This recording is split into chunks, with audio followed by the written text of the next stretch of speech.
Hello everybody and welcome back to Astrology Victoria. Today with your host Tatiana. I will be talking to you about the astrology of the last week of July from Monday the 25th all the way through Sunday the 31st of July. I've had some little technical difficulties today, so I will not be able to show the chart, and I think it's just for the better because I'm going to just try and tap in to what intuitively is coming through as messages for this week that might be very intense. For some it might be difficult, for others it might be completely flabbergasting this week and the next week. And there's a reason for this, and I'm going to mostly talk about this is the conjunction of Uranus, Mars, and the North Node at 18 degrees of Taurus, making a square of tension to Saturn in Aquarius. Dun dun dun! So what is this archetype like? So Mars-Uranus is restlessness, electricity coming through the appliance and making it go. Mars is the action, and Mars can go very fast. Mars moves. Mars is action, courage, dynamic. It's also anger, rage.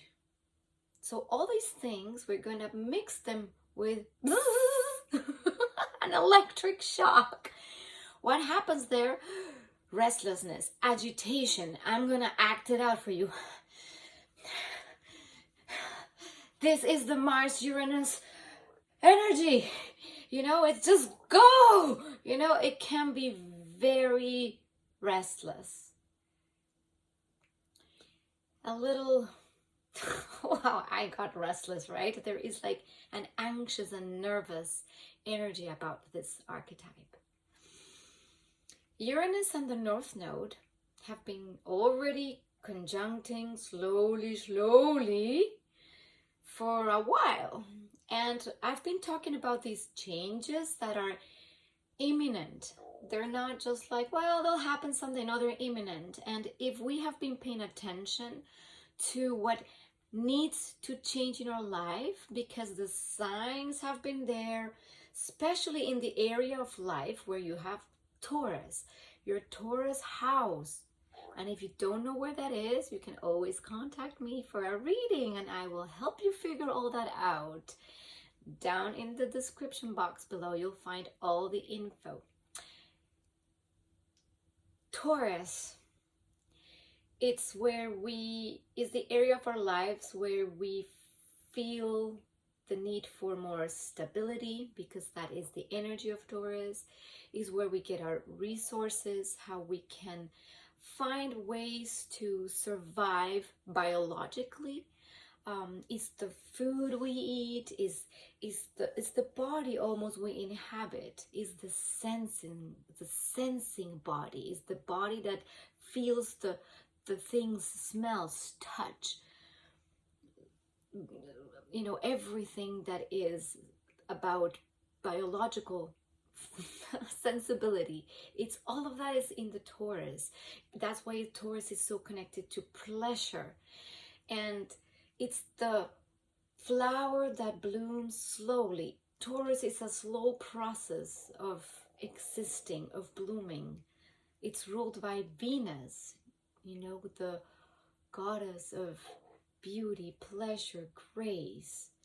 So all that Taurus energy, it has been receiving a big overhaul, and that is since Uranus entered Taurus in 2018. It's been like, okay, we gotta change at a world level, because Uranus is a transpersonal planet. So it's making evolution happen, yes or yes.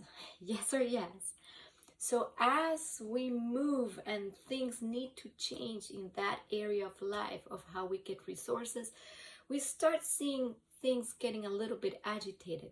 Uranus liberates. Uranus seeks freedom, seeks individuality. How can we be more free in getting our resources? How can we free ourselves from certain systems, etc., etc.? If you have heard the call of your Taurus house saying, we need a change here, because if we're not changing, change will occur. Yes or yes. If you're already having that courage, and that's why Mars can give you also the courage. Mars and Uranus together is the courage to, okay, I'm going to make that jump finally. The thing is that if you don't make the jump willingly, understanding that whatever is happening in your life is for a greater evolutionary purpose. The thing is like, you know, it's like you're in airplane ready to jump with a parachute, and it's the first time you're doing it, and I haven't done it yet, but I can imagine.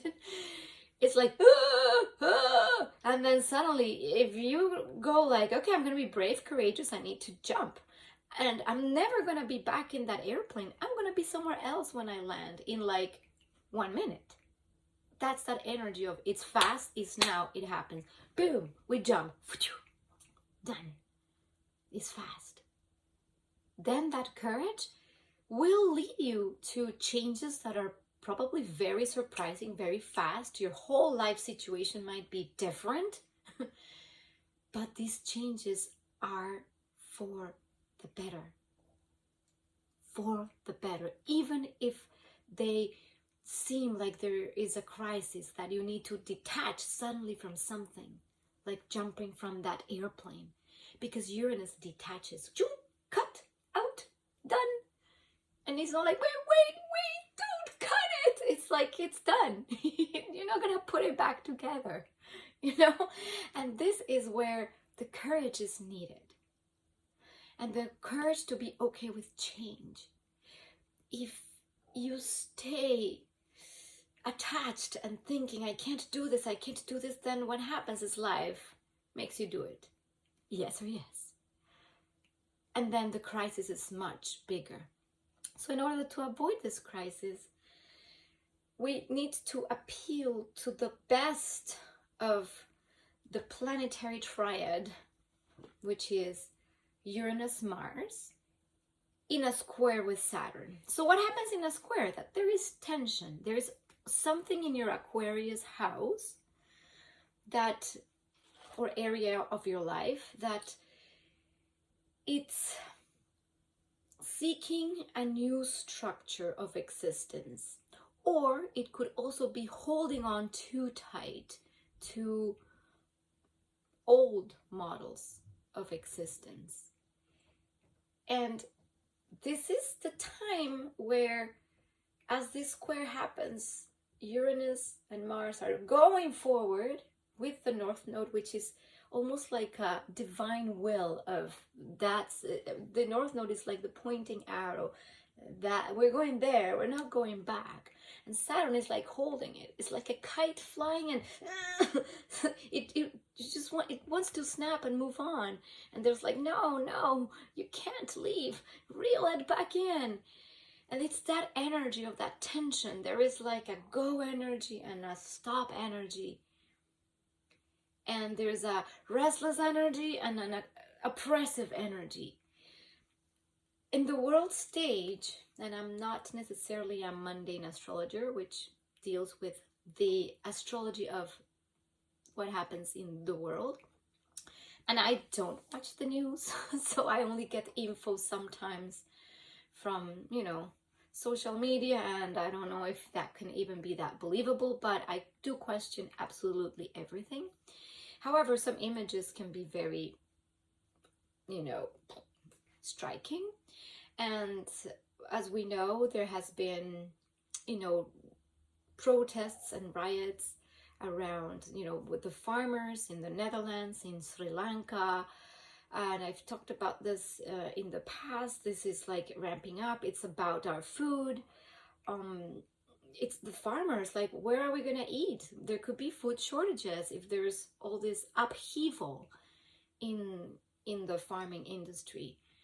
And these riots and these, you know, the energy of this Mars Uranus is also like the energy of like French Revolution kind of. I have the image of like, death to the king. That's like the energy of it.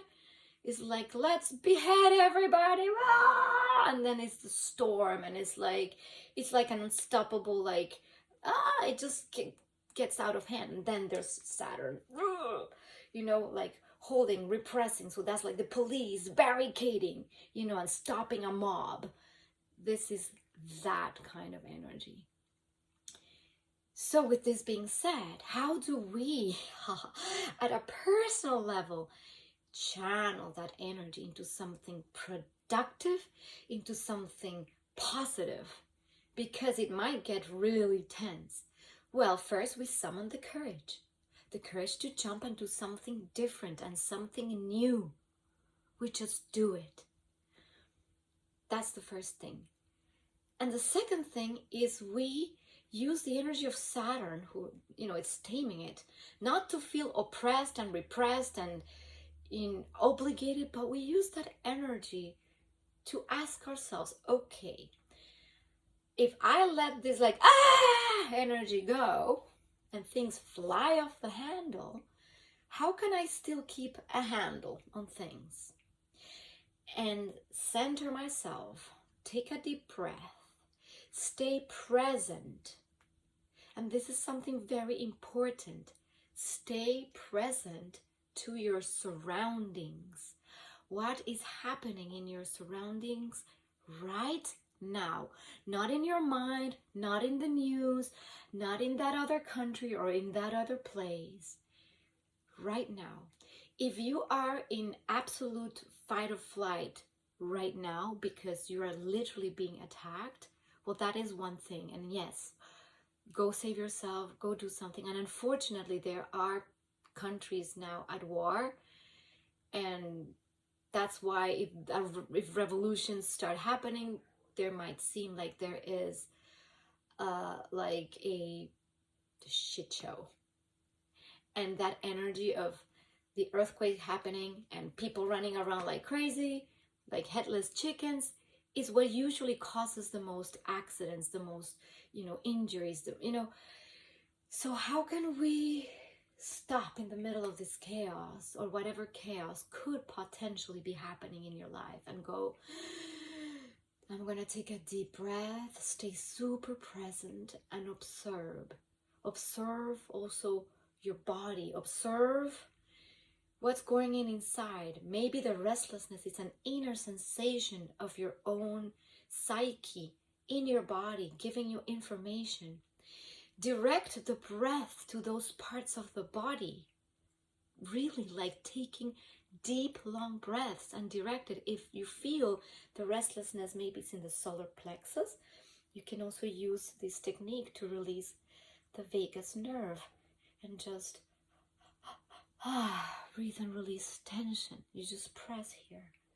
Things like that. So if it's getting too overwhelming and crazy, especially with the thoughts, and the reason I'm bringing up also the thoughts is because Mercury is going to be very active this week as well.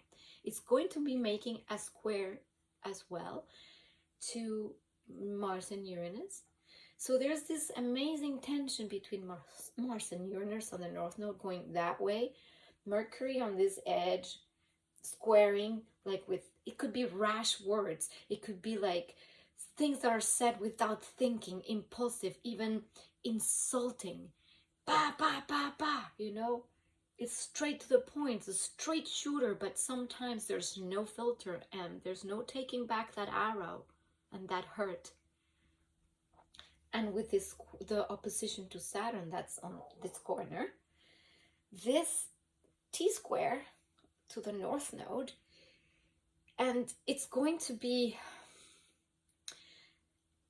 the truth that wants to come out, because at the beginning of the week we will have some desire to find the truth, speak the truth, also find a higher meaning, because Jupiter will be trining also Mercury.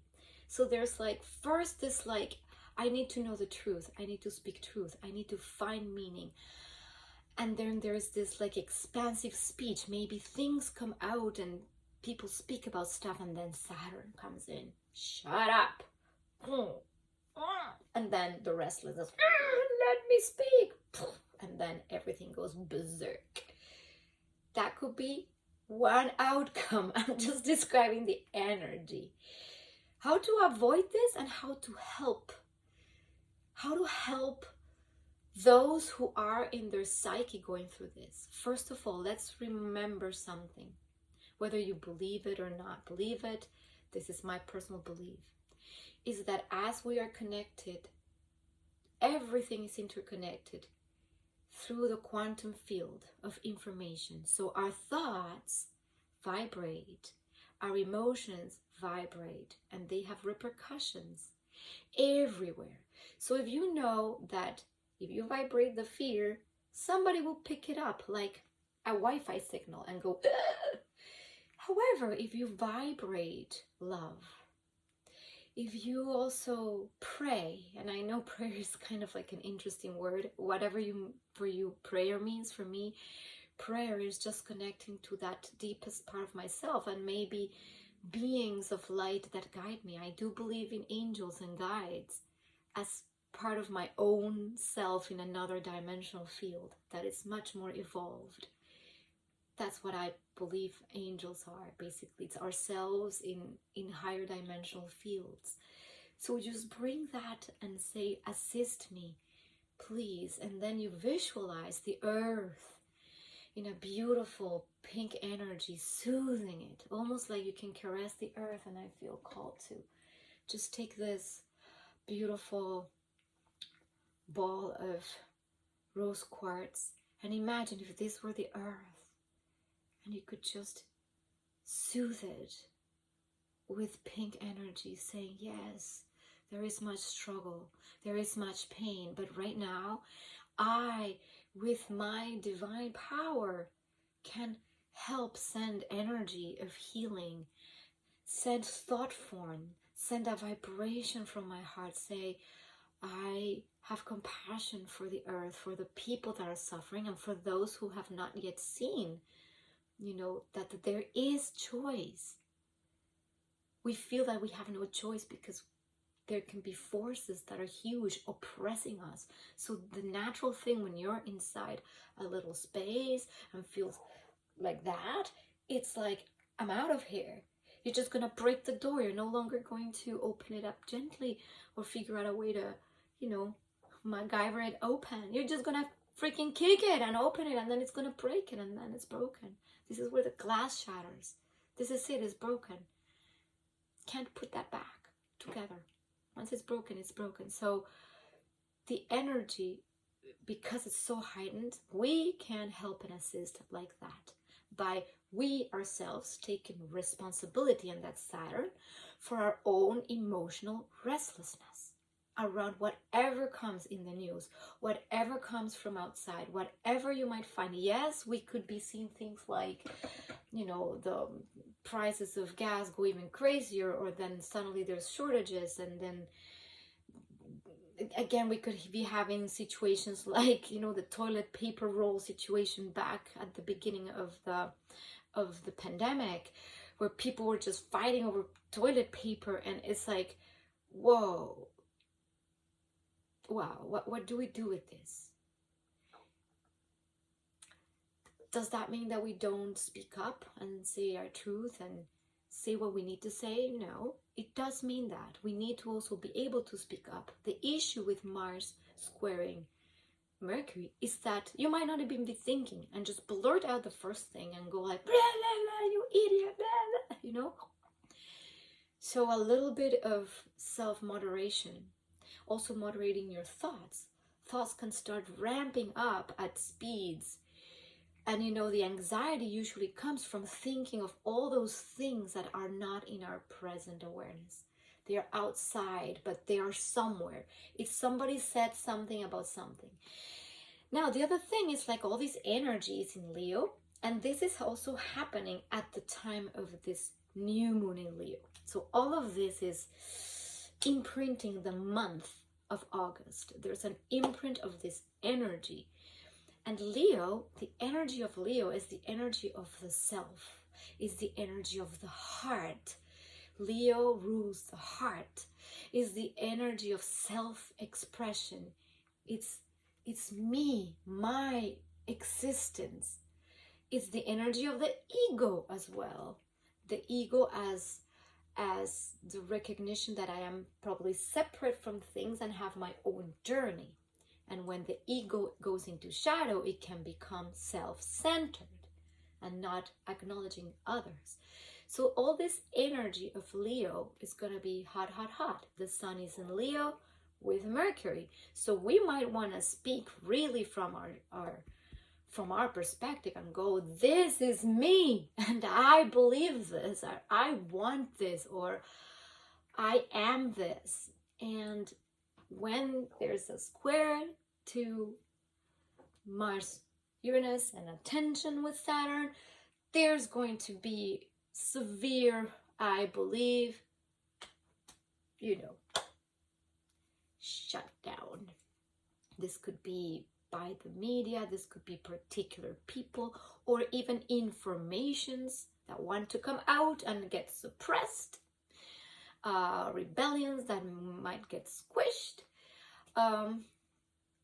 or a really difficult situation overall. This is, I think, the apex of what we have been seeing for 2 years, with the squares of Saturn and Uranus going already for 2 years. The new versus the old, the new thinking, new structures, new ways, freedom movements, revolutionary movements, and the Saturnian pull. No, you can't do this, you can't do that. Suppression, lockdowns, tune, and so on and so forth.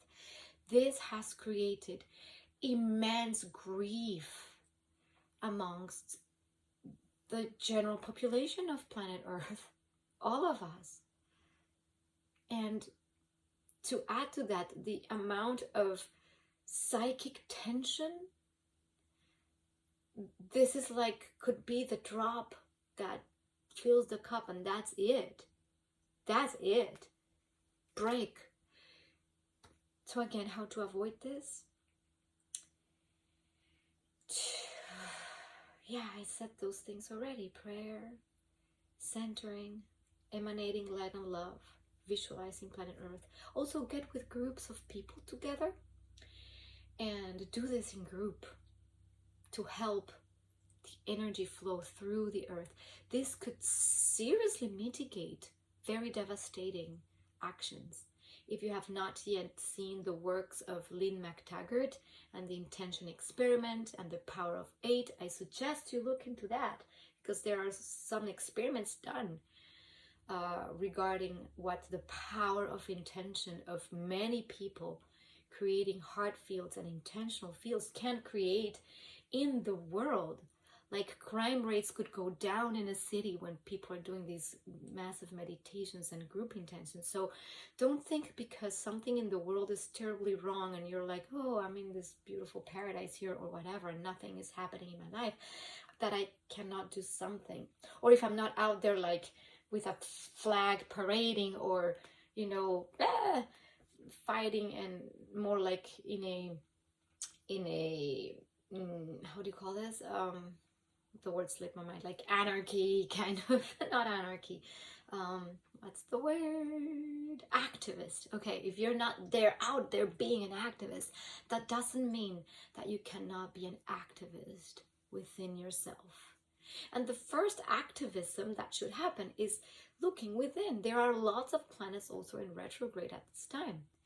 So doing things inside your energy will eventually yield a different outcome in the world, in your reality. And you could change your reality for the better. The other thing that could be very important is how are you getting your resources? Have you found new ways? Are you researching maybe new technologies? Are you learning how to maybe grow some food? Are you getting together with people and trying to figure things out in a different way? And strip the fear out of the equation and replace it by excitement, because Uranus can also have that energy of excitement. And Uranus Mars is, yes, how exciting, let's do this. We found this new way of, I don't know, growing a vegetable, and oh my gosh, I researched it and it's so cool and it's a new thing and it's a new method. Or even better, you can also have flashes of insight that come your way and you're like, oh my gosh, I've never thought of this. And then you're gonna have to be creative and resourceful. And I remember MacGyver, and I know a lot of you might not if you're like from, you know, the 90s and onward. I don't think you know who MacGyver is, but you know, it was this guy of a TV show that would always be like, with anything around his surroundings, he would get super creative and find all kinds of solutions to all problems by putting things together and escaping from places and whatnot. Anyway, so this is the energy of, please get a little bit like that. You're going to have to be creative and find maybe solutions, and you might even find that things that you thought they had to be that way because that's the way it's always been done, then suddenly you get this idea, and then the courage is, instead of like, no, you know, it's, you know, I'm just gonna stay safe and do it the old way. No, try the freaking new way and go, oh, I don't know if this is gonna work. Doesn't matter, try it out. You know, Uranus likes also to experiment, and Uranus brings the new. This is why Uranus is one of the planets of evolution. It pulls forward, not backward, and it goes fast, and the insights can go fast. What happens? Saturn pulls back, is the planet of structures, and is the planet that builds and solidifies and crystallizes. But now, this crystallized structure of the Capricorn top to bottom energies is going to shatter. That's it. And it could look also in the financial aspect. There could be massive changes in the way finances are happening. And there could be losses, there could be gains, there could be really restless market shifts. There could be, you know, crashes and God knows what. But anyway, whatever happens outside, just remember, you have the power over you, over your emotion, over your own being, and how you react. And that is the power that nobody can take away from you. No one. The power to be in control of you and your emotions and your reactions and your thoughts. And you can always choose the path of love, or you can choose the path of fear. Regardless of what you choose, know that you do have a choice. This is what I want to leave you with for this week. And this is going to carry on to next week, but this is about it. Maybe one more little thing. Venus is also going to be in a square to Jupiter. So there might be also tendencies this week to either be overly optimistic, or there could be tendencies to splurge. And for example, and I'm going to give you an example, if for instance there is like a financial panic, there could be like a massive desire to just like buy everything you can right away right now, for instance. And then it's like, that's that Jupiter expansive energy with Venus wanting certain things. And or there could be, yeah, so basically like, you know, chill, everything's gonna be fine, things always move, instead of like going like crazy. So again, this is just one possibility. Another possibility, and this is because of the climate, right? But let's say a square to Venus can bring, yeah, like overindulgence. Like then you start eating a lot, or you go and buy a bunch of things, and suddenly you realize, oh my gosh, why did I buy all this? I didn't need all this, you know? And then you end up with a bunch of stuff that you think you want. So moderation, again, think what is absolutely necessary for me right now, and that way you keep your finances in check, and then you're not like owing a bunch of money and go like, oh darn. Another thing with this Venus square could be that we could have a little bit of a tendency to be also maybe too lazy as well, like something like, again, overindulgent. On the positive side, if we bring the energy of Venus and Jupiter into its best expression, we might be able to just explore the nature of being kind and friendly and building relationships that are expansive and beautiful and supportive. This is not necessarily how the square works, but this is what we can bring it into with that little extra awareness. So instead of going like, I'm not going to share this is mine or whatever, we'll do the opposite. How can I reach out to you and be more friendly and, be expansive and have some like nice connections, not necessarily trying to please others, but be of true service. So these are different things and little ways we can work with the difficult aspects in astrology. We take its best manifestation and make a conscious effort to make it so. That's it. That's it for this week. So prayers, visualization, deep breaths, not flying off the handle, being very present in your body and your emotions, and let it move through you and emanate love. This is how I leave you today. And may you have a week full of blessings. And if changes come your way, embrace them. It's for the better. You'll see. Okay. Blessings and love.